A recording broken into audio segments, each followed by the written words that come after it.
Can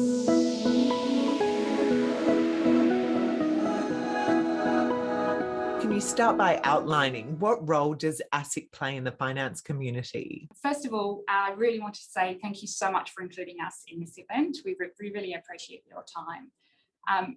So just to clarify, Asic and our role, we are not the shoe, that's for sure, but we are Australia's corporate markets, financial services and consumer credit regulator. Now that's a little bit of a mouthful. So really at the heart of it, when we distill down what we seek to do, it's to maintain and improve the performance of the financial systems and the entities within it. And a large part of that too is promoting confident and informed participation by our consumers and investors. The other major limb of what we do is in the enforcement space. So where we see potential harm or misconduct occurring, we obviously take action there to enforce the law. And Summer, what are Asic's views when it comes to key legal guidelines when people are publicly sharing and consuming financial information? In this space, it's been a really interesting time for us, particularly since the onset of COVID.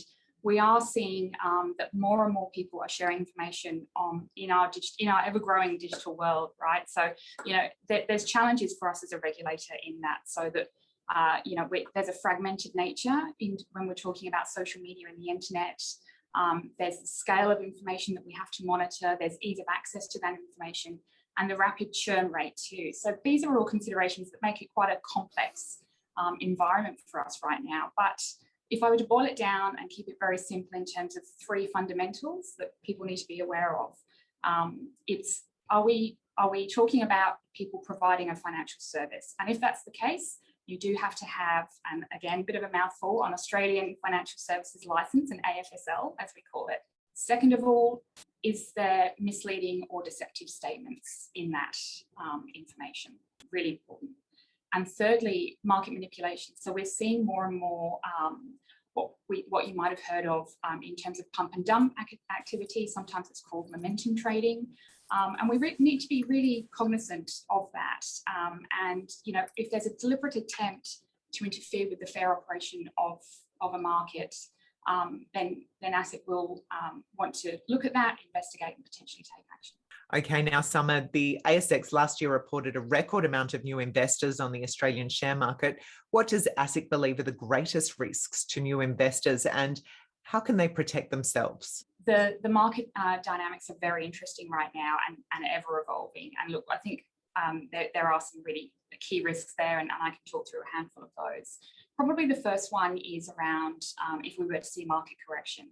So as we know, equity markets can be very much prone to volatility. So we would be concerned that maybe there would be some retail investors out there that have overextended themselves potentially, and would have potentially bought shares at a high price and would see quite a significant drop in that share value should we see a market correction. And also we'd be concerned about magnified losses for investors that have maybe borrowed to buy shares or have entered into a complex structure that they're not fully understanding at the time that they've entered into it. So that there's some really significant potential there for loss and harm. We're also seeing more and more retail investors turn to social media for advice.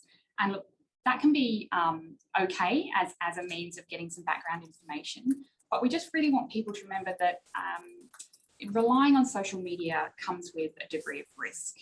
And the risk is the really important word there. So life is all about balance and judgment. So rather than putting all of your eggs into one basket, let's really consider, getting that right balance, using your judgment and thinking about particular risks like, the fact that advice on social media may not be licensed to start off with. So you might be getting information on something that is simply inaccurate. And those providing it, they might have conflicted interests in the advice, or they might have vested interests. So they might be promoting, being paid to promote a particular certain product or idea. So that's another thing to bear in mind. We're also seeing a range of products and trading strategies that are being targeted at that growing retailer base.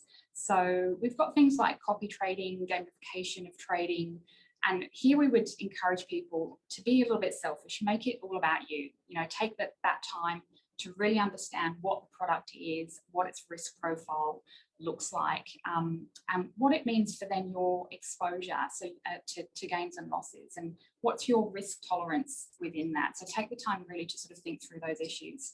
And have you looked at all the costs of that particular product, and are you aware of any underlying or hidden costs that might be involved? So read the product disclosure statement. Might be, you know, probably not what people want to hear, but it's just makes sense, and will get you that balance and judgment that I'm talking about there. Scams, that's another big one. They're always around. They're, if anything, on the rise, particularly in the area of crypto, and scammers looking to solicit funds in other companies' names. We're seeing a lot of those too recently. We're putting out warnings as they're popping up, and doing everything that we can to make sure people are aware. But, you know, a few quick tips there would be, and they're really common sense. So I really would advise just, again, use your good judgment and take the time to do it. But they might be as simple as thinking about the return that product is offering. If it seems high, given that we're in a low interest environment, that really could be a red flag indicator, because, you know, the search for yield is a very real thing for people in such a low interest environment. So just be aware there.